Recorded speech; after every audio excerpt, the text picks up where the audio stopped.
Como vai? Tô bem, professor. E o senhor? Eu tô bem também, na medida do possível. Olha, hoje, como eu vou ter um compromisso, eu não pude ir para a faculdade. Eu fui ontem à noite, né? E por isso que eu vou transmitir aqui de casa, que eu estou sem poder sair de casa.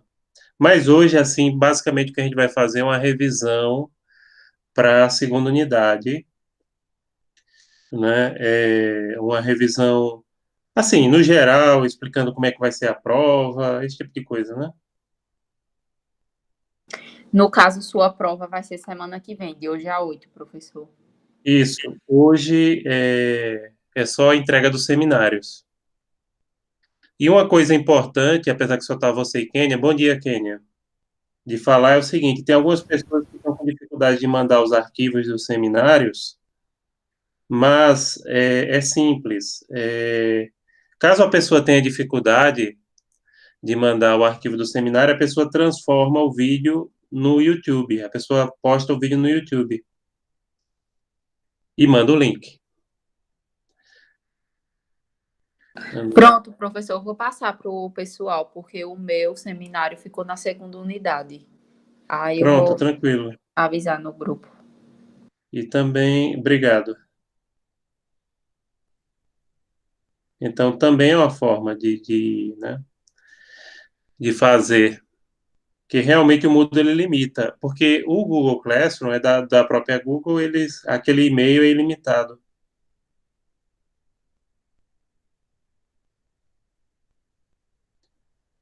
Então, deixa eu olhar quem que já está por aí. Acho que hoje também não vai vir muita gente, não, né? Então, a gente só está dando tempinho para ver se aparece mais pessoas, para eu começar a explicação. Eu também acho que hoje não vai vir muita gente, não. E também na turma de vocês, eu não sei quantos optaram pela presencialidade, espero que esses tenham visto o aviso que eu deixei, que eu não ia para a instituição hoje de manhã, só vou à noite, né? Mas eu coloquei o aviso. Professor, bom Pode dia. falar. Sua prova vai ser na próxima semana, né? Exatamente. Aí o período que o senhor vai deixar para a gente fazer, você vai Olha, deixar o período que eu vou deixar para vocês fazerem a prova vai ser de 9 da manhã, do dia 7 acho que é, do dia 7 até, deixa eu olhar qual foi o horário, até porque eu já deixei a prova, para dizer a verdade, né? Só vocês não podem acessá-la. Não sei se vocês conseguem vê-la, mas ela já está lançada. Deixa eu dar uma olhada aqui qual foi o horário que eu deixei. Acho que eu deixei até meio-dia.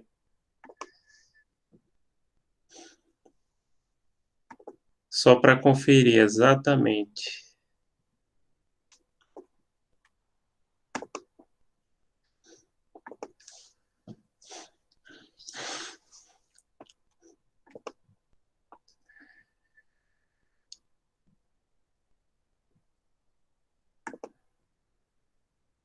Estou conseguindo abrir o Moodle. Ativar a edição. Ah, é porque a edição não estava ativada. Agora sim.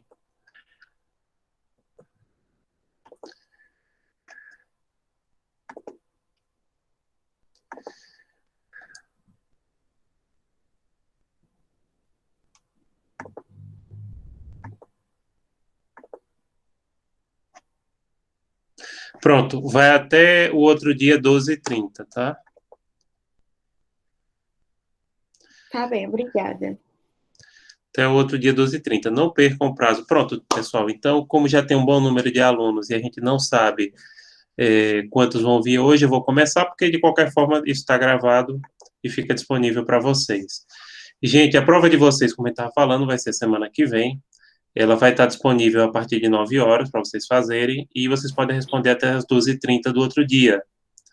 Um detalhe importante é o seguinte: se vocês perderem a prova em menos de 24 horas, vocês podem mandar um e-mail para mim, um e-mail adicional, e pedir uma segunda oportunidade. Eu dou a segunda oportunidade sem custos, porém, a prova não é a mesma e não tem escolha de questões, tá?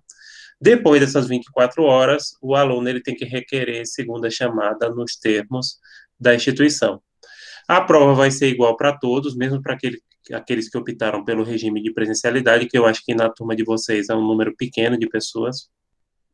Não lembro exatamente quantos, mas eu sei que é um número pequeno. Então, por questão de isonomia, todos vão fazer a prova remotamente. Eu não vou estar na instituição, não é obrigado que a gente vá para a instituição aplicar a prova. Aliás, não é obrigado, não, a gente não precisa ir, né? A própria coordenação confirmou isso. Então, a gente não precisa ir para a instituição, eu vou aplicar de casa. Agora, se algum de vocês tiverem dúvida, podem mandar e-mail, porque eu vou estar corrigindo as provas, tal, mas eu vou estar online neste horário, tá? Então, vocês podem, caso precisarem, podem tirar dúvida comigo. Hoje, gente, eu vou dar uma visão geral da prova de vocês, explicar o que é, o que eu quero, o que respondem cada questão. E aí tem alguns aspectos interessantes para a gente chamar a atenção de vocês. Primeiramente, essa prova vocês só precisam responder 2 questões, tá? Cada questão vale 5 pontos, a prova vale total de 10. Para os alunos que ficaram de fazer o seminário na primeira unidade, a nota vai ser dividida por 2 e acrescida com a nota obtida nos seminários, que é uma nota coletiva. Então, vai ser dessa forma. Os pontos de exercício de fixação e do exercício complementar são totalmente extras, tá? Essa resposta ela deve ser feita, no mínimo, cada resposta de 5 a 15 linhas, a fonte Arial, tamanho 12, espaço 1.0. Quem tem dificuldade para formatação, porque diz que está sem o Office, não está usando o computador, pode formatar através do Google Docs, que vocês acessam com o seu e-mail adicional, tá? Então, eu não vou aceitar, professor, eu estou sem o Office. Primeiro, o Office vocês podem baixar com a conta da SES, tá? Com a conta de aluno da SES, vocês podem usar o Office. E também para aqueles que só estão com o celular disponível para fazer tarefas, vocês podem editar tanto no Office, para o celular, quanto usar o Google Docs, que vocês acessam online através do seu e-mail adicional. Então, é preciso, sim, seguir essa formatação. Uma questão importante, teve caso na turma de vocês, mas foi pouquíssimo no semestre passado, é o seguinte, pessoal: respostas copiadas total ou parcialmente, seja de outros colegas, seja de livros da internet, eu vou reduzir total ou parcialmente a nota, tá? De acordo com o que eu analisar. Infelizmente, isso ocorre. Olha, a prova é aberta, vocês podem discutir a prova entre si, porém, cada um responda a prova com a sua própria redação, tá? E aí, lembrando, citações diretas não são permitidas na prova. Inclusive, teve casos de citação direta semestre passado na turma de vocês. E aí eu até me espanto, porque eu reforcei isso e estou reforçando agora novamente na revisão, e também estava escrito na prova. Parece que muitos alunos não sabem nem o que é citação direta. Citação direta, pessoal, é aquela no qual você copia ipsilíteres o que o autor disse. Ah, outra coisa, pronto, isso ocorreu, eu lembro especificamente na turma de vocês. Citação de legislação é considerada citação direta se você copia ipsilíteres o que está na legislação, viu? Sim, é uma citação direta. Você pode escrever com as suas palavras o que estava na lei, ou no tratado, se for o caso, né? Mas não pode fazer ipsilíteres. E eu vi várias pessoas na turma de vocês colocando isso. Aí baixo a nota proporcionalmente, né? Então, só façam citações indiretas. Não copiem de jeito nenhum os colegas, e eu digo mais, vocês que gostam de ajudar os colegas, não mandem a resposta de vocês. Porque, às vezes, ocorre aquilo. O colega não tem a boa fé que vocês têm, ele muda a primeira frase e deixa o resto igual. Aí eu tiro nota dos dois proporcionalmente, tá? Então, não façam. Claro, vocês devem discutir isso, a resposta das questões, porém diz assim, olha, beleza, a gente chegou aqui no consenso, a resposta é essa, mas cada um vai responder a questão, cada um vai responder a prova com a sua própria redação, beleza?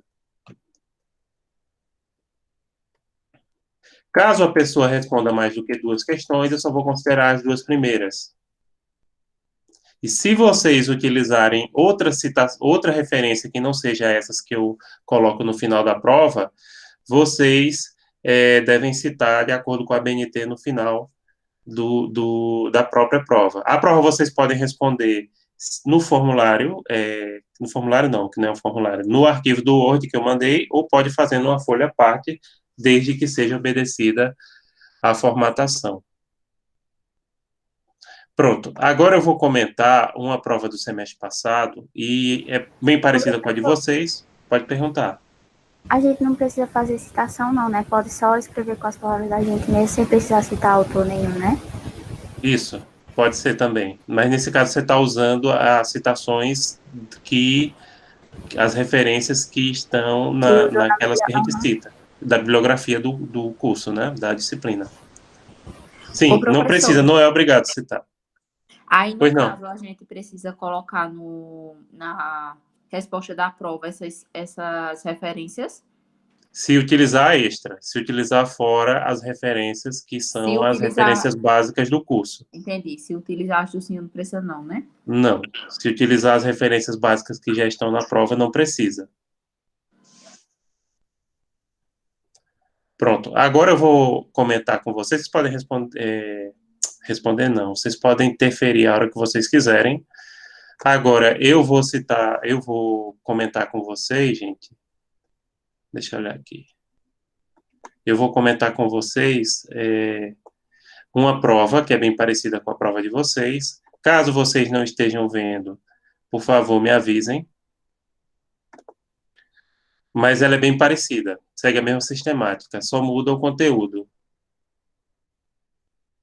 Então, aqui é a avaliação do 10º diurno do semestre passado. Inclusive, foi feito online também, né? Como vocês lembram. Aliás, vocês lembram, vocês eram da turma do 9º na época, mas, assim, a sistemática é a mesma. Bem, pessoal, na primeira questão, vocês têm que... Primeiro, toda questão minha tem um textinho. Esse textinho não é enfeite, é para vocês comentarem esse textinho, misturando a resposta de vocês, o comentário desse textinho com aquilo que é a doutrina que vocês escolheram, entre as referências que a gente cita no corpo do texto, né? Bem, então, a primeira questão é analise a partir do estudado no ponto 1, Introdução ao Direito Internacional Privado, conceitos e aspectos históricos. Aqui era um texto de Fustel de Coulanges. Parecerá à primeira vista, deixa eu ler aqui, haver propósito de estabelecer sistema vexatório contra o estrangeiro. Nada disso, muito pelo contrário. Atenas e Roma recebiam o estrangeiro com agrado e até o protegiam por motivos de comércio ou de política. Mas a sua benevolência e mesmo seu interesse não podiam ir contra as velhas leis estabelecidas pela religião. Essa religião não permitia o estrangeiro tornar-se proprietário, por aquele não poder participar do chão religioso da cidade. A religião não autorizava que o estrangeiro herdasse do cidadão, nem que este herdasse daquele, porque toda transmissão de bens era causa da transmissão de culto, e tornava-se tão impossível que o cidadão desempenhasse o culto do estrangeiro como que este desempenhasse o do cidadão. Nesse caso aqui, vocês teriam que fazer uma reminiscência à Grécia e à Roma, em relação ao direito internacional privado, sempre falam sobre a contribuição do período histórico, porque o ponto 1 é só histórico, em relação ao direito internacional privado. Nesse caso, indicar que na Grécia e na Roma Antiga não havia direito internacional privado pela territorialidade da lei e, como o texto aqui de Fustel de Coulanges informa, por trás disso tinha um aspecto religioso, porque nesse tempo não se separava direito de religião, né? Mas nesse período não haveria direito internacional privado pela absoluta territorialidade das leis. Pronto. Isso seria em relação à primeira questão. Lembrando que cada questão, isso é o resumo do resumo do resumo, porque cada questão vocês têm que responder no mínimo 5 e no máximo 15 linhas dentro daquela formatação que está especificada na prova. A segunda questão, pessoal... Professor, licença. Oi, pergunta. No caso, nessa primeira questão, teria que falar a contribuição do período histórico para o direito internacional nessas duas cidades que o texto cita. Exato, porque sempre é assim, vocês têm que sempre usar o texto para responder a questão. Ok. Outro detalhe aí é que, repara, aqueles alunos que adoram em toda a resposta citar o STF não tem nada a ver com nada aqui, tá? Porque eu não vou. Claro, a gente pode usar alguma questão, não nessa primeira prova de vocês, mas alguma questão em relação ao STF. Mas tem aluno que não comenta a questão e já vem falar da jurisprudência do STF, não sei o quê, coisas que não tem nada a ver. Bom, então, na segunda questão, analise o texto abaixo a partir da estudada em fontes do direito internacional privado, é o artigo 8º, né? As partes poderão, a qualquer momento, acordar que o contrato seja total ou parcialmente submetido a um direito distinto daquele que se regia anteriormente, tenha este sido ou não escolhido pelas partes, não obstante tal modificação não afetará a validade formal do contrato, nem os direitos de terceiro. Organização dos Estados Americanos, OEA, Convenção Interamericana sobre as Leis Aplicáveis aos Contratos Internacionais, 1994. Bom, pessoal, nesse caso aqui, simplesmente indicar que tipo de fonte é e falar um pouco dessa fonte.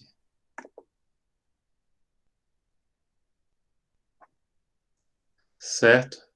Nesse caso aqui, dessa prova que vocês estão visualizando, o tipo de fonte é o tratado. O tratado é uma fonte externa.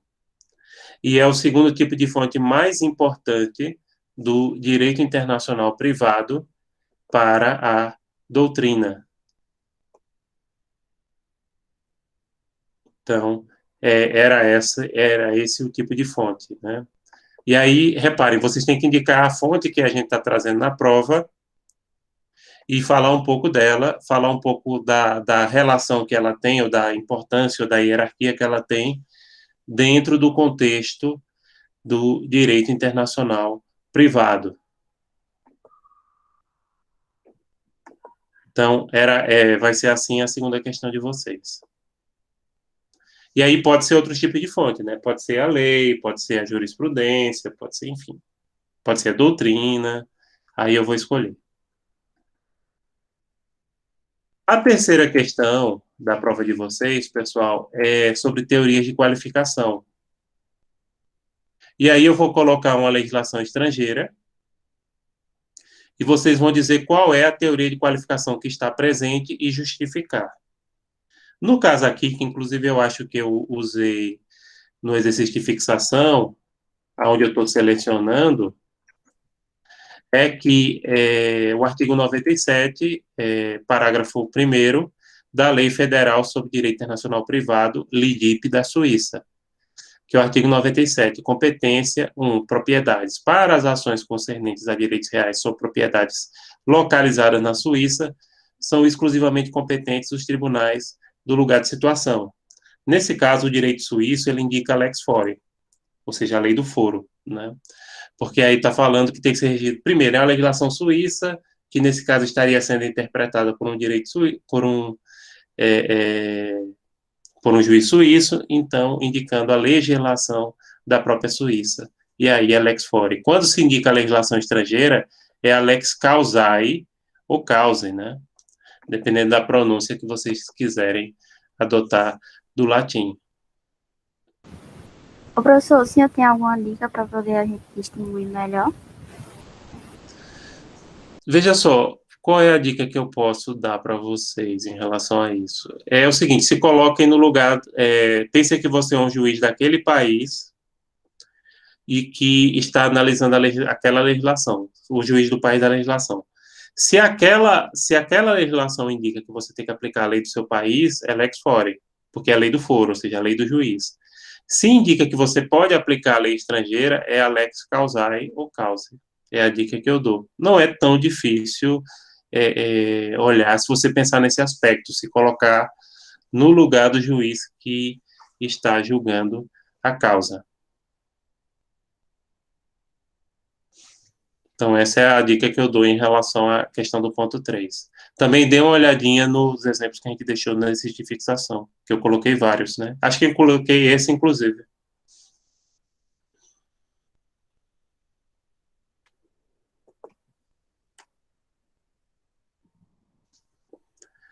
A quarta e última questão, lembrando que vocês só precisam responder duas, né?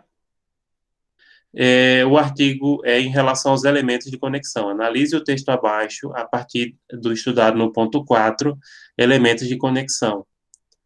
Artigo 35, parágrafo 3º da Legislação Federal sobre Direito Internacional Privado da Suíça, né, a LEDIP. Capacidade de agir. Princípio. A capacidade de agir é regulada pela lei do domicílio. A mudança de domicílio não muda se já adquirida a capacidade de agir. Nesse caso aqui, o elemento de conexão presente é o pessoal. Tá? É o pessoal. Por quê? Porque domicílio está entre os elementos de conexão pessoal. E aí tem que falar um pouquinho sobre eles e tal. Na prova de vocês, eu não vou colocar nenhum elemento assim que não seja muito usual. Eu vou colocar um pessoal, um real, um voluntário, tá? Mas não vou colocar nenhum. No caso da prova de vocês, só para dar uma dica assim bem específica mesmo, eu vou colocar na questão 3 de teoria de qualificação em relação a Portugal, o Código Civil Português, né? Que, aliás, é muito grande. Se vocês quiserem baixar, pode baixar, mas aí vocês vão saber qual foi o artigo que eu selecionei. Muito difícil, né? Se quiser dar uma olhada. E a quarta questão de vocês vai ser em relação ao Código Civil de Cabo Verde, na África. O elemento de conexão. E também, ou pode ser um elemento de conexão, deixa eu olhar aqui. Ou pessoal, ou real, ou voluntário. Não tem outra hipótese fora essas, tá? E aí você tem que falar um pouco daquele elemento de conexão. Pronto.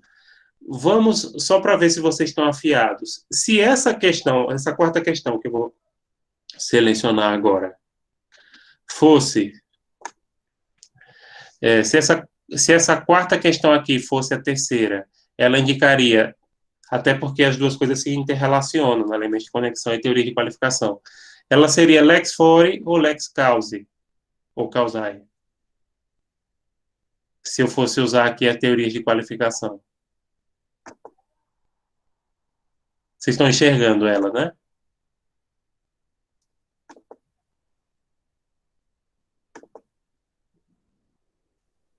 E aí, gente? Se a gente fosse colocar a quarta questão aí como a terceira, qual teoria de qualificação está sendo adotada? A pessoal. Não, estou falando teoria de qualificação. Se eu fosse, em vez de colocar fore, deixa eu olhar, fore? Acho que não. Cadê? Vamos ver aqui. Artigo 35, parágrafo 3º, capacidade de agir. Princípio, a capacidade de agir é regulada pela lei do domicílio. A mudança de domicílio não muda se já adquirida a capacidade de agir. Isso aí é lex fori ou lex causae? Fori não. Causae, exatamente, Stephanie, é causae. Por que é causae? Porque, por exemplo, imagine uma pessoa que estava morando num domicílio no exterior. Então, aí não importa a lei do juiz que está julgando, entendeu? Importa a lei do domicílio da pessoa, que pode ser um domicílio até no exterior. E até está falando, se você já adquiriu capacidade, se você mudar de domicílio, isso não tem repercussão nessa capacidade, né? Porque aí é como se você... É como não, você já tem o direito adquirido à sua capacidade de ação. Então, claramente, ali seria uma lex causae, não a lex fori. A lex fori indica para o juiz que está julgando aplicar a lei do seu país, tá?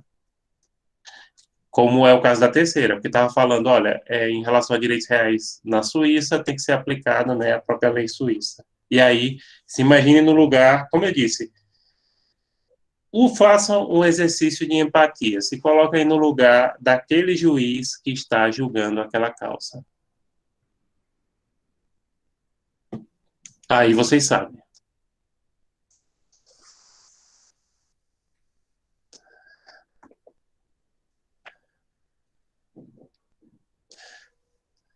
Mais alguma pergunta em relação a isso? Professor, eu cheguei um pouquinho mais tarde. Quando é que é para entregar mesmo essa prova? Se eu vai disponibilizar e a gente vai entregar? Eu vou disponibilizar essa prova dia 7, ou seja, na próxima semana, a partir das 9 da manhã, e vocês podem entregar até o dia seguinte, às 12h30, tá? Certo, obrigada. Nada. Então, vocês podem entregar até o dia seguinte.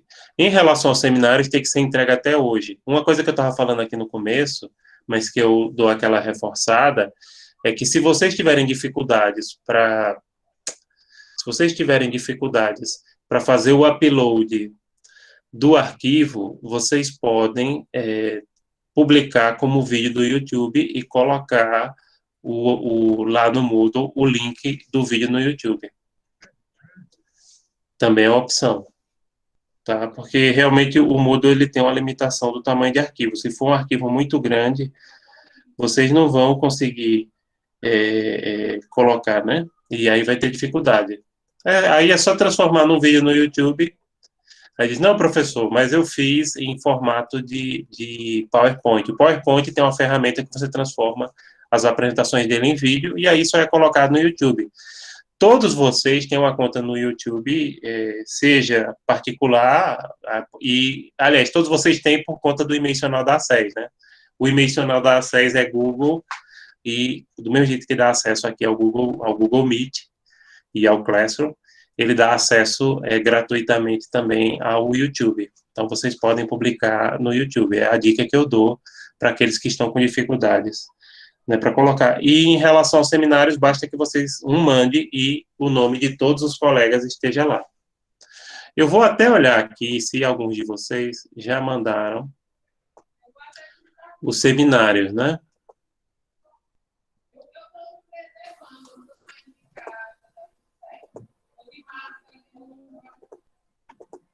Deixa eu dar uma olhadinha aqui.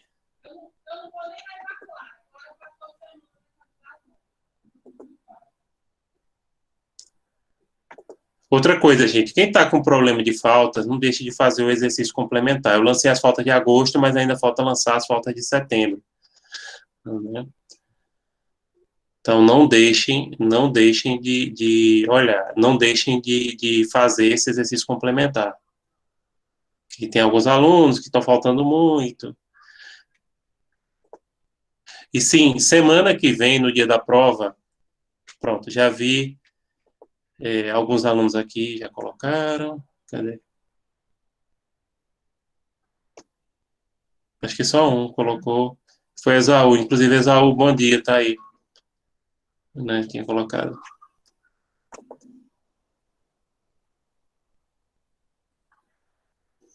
Pronto. Aí tem mais três trabalhos para chegar, né? Fora fora só Esaú colocou. Só estou vendo aqui o de Esaú. Não sei se algum de vocês já mandou, né? Mas fica essa dica, tá? Fica essa dica em relação ao que vocês, em relação a enviar. Pessoal, mais alguma pergunta, alguma questão?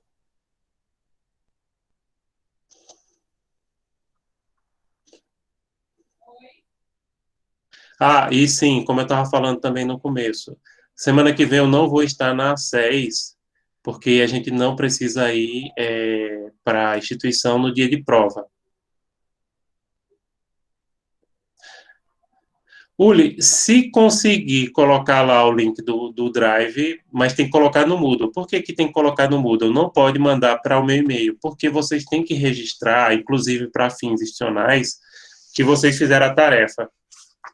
Certo? Então, se conseguir colocar um link do Drive no próprio Moodle, perfeito. Perfeito. No caso de Esaú, deixa eu olhar qual foi a forma. Acho que ele colocou o vídeo mesmo, né? Cadê aqui? Foi, professor, eu publiquei o vídeo mesmo, porque a gente Que ganhou aí, com o Meet. Aí deu para publicar lá normal. gravou no Moodle? No Moodle? Gravou no Meet. No Meet, No professor. Meet, né? No Meet. O Moodle, ele parece que tem uma limitação de gravação de arquivo que só pode gravar vídeos muito curtinhos. Pronto, eu estou vendo aqui um arquivo MP4, no seu caso. Então, se conseguir colocar o link do Drive, pode usar. O do YouTube tem funcionado bem para algumas pessoas que estão com problema, que até mandam e-mail para mim. Eu digo, olha, tente fazer com o vídeo no YouTube, que aí fica fácil, você só coloca o link. Mas se conseguir colocar, perfeito. Agora, eu não aceito por e-mail, porque, como eu disse, tem que haver um registro oficial, e não só para mim, mas para a instituição, porque eles puxam o relatório disso, não só a coordenação do curso, mas a coordenação de ensino, para que registre as atividades que vocês estão fazendo, entendeu? Então é por isso que tem que estar lá. É só por essa questão, não é por outro motivo não, né? Por questões meramente burocráticas não.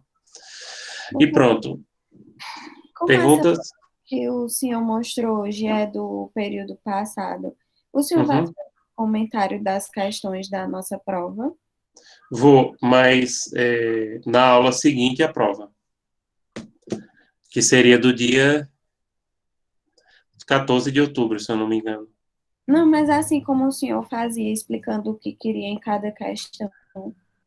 Não, mas eu já fiz isso, a prova é igual. Ah, Ah, você está falando assim, se eu vou fazer ao vivo no dia? Não. Não, eu não vou fazer ao vivo no dia, porque, como eu disse, a própria coordenação já liberou a gente e eu vou estar nesse dia corrigindo prova. Claro, se alguém tiver alguma dúvida, pode mandar por e-mail e eu vou responder por lá. Mas, assim, eu não vou estar online fazendo igual eu fiz semestre passado, não. Tá certo? Mas pode mandar. Se tiver alguma dúvida específica, pode mandar que eu responderei. tá, obrigada. Pronto, mais alguma coisa? Ô, professor, Pois não.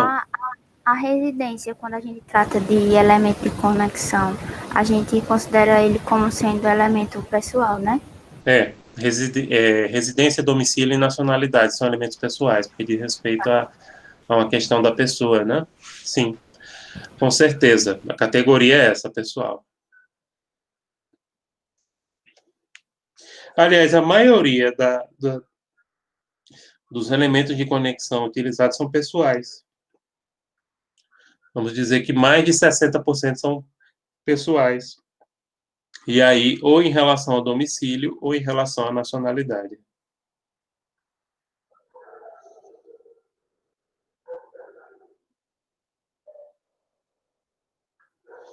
Pronto. Mais alguma coisa?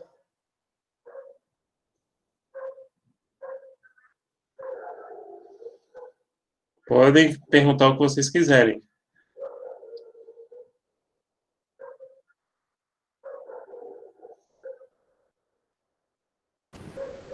Na lex fore, lex causae. Aí quando, por exemplo, eu sou juíza e tem uma lei dizendo que eu vou aplicar a lei de onde a coisa está. Aí no caso, independente de onde eu estiver, aí vai ser lex causae, né? Lex fora é só quando eu aplicar só a minha lei, não é isso? Lex fora é quando você aplicar a sua lei, se você se colocar no lugar do juiz daquele país. E lex causal é quando permite que você aplique a legislação estrangeira. De outro local, né? Uhum.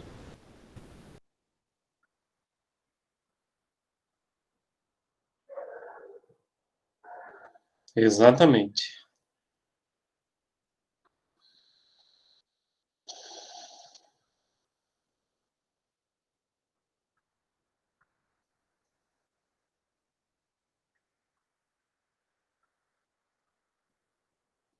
Pronto. Perguntas, podem mandar.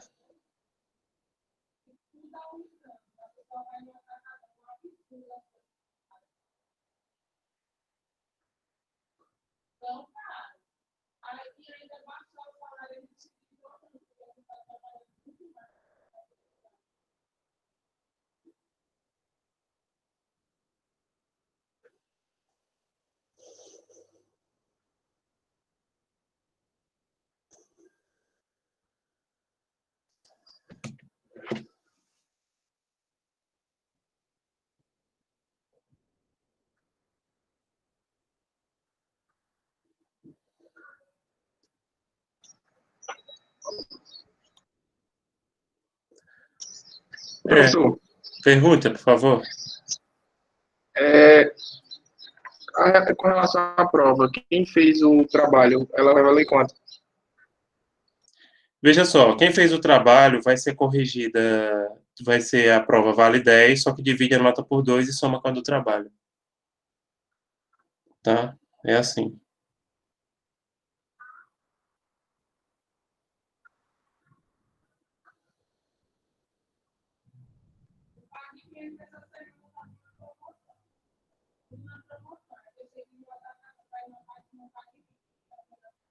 Pronto, Gilmara. Alguém tem mais alguma pergunta? Se não tiver, a gente encerra por aqui.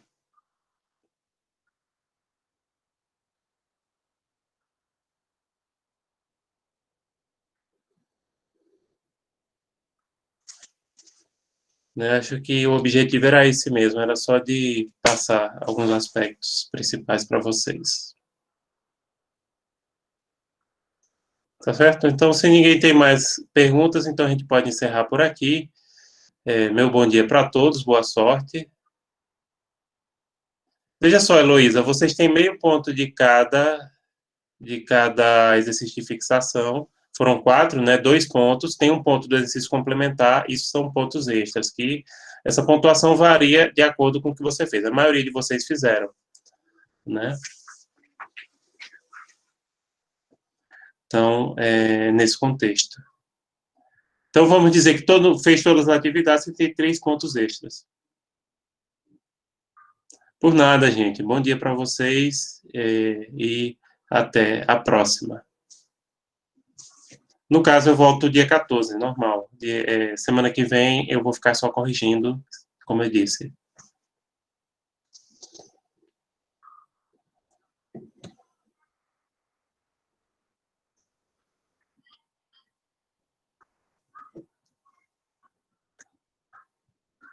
Bom dia a todos e a todas e boa sorte.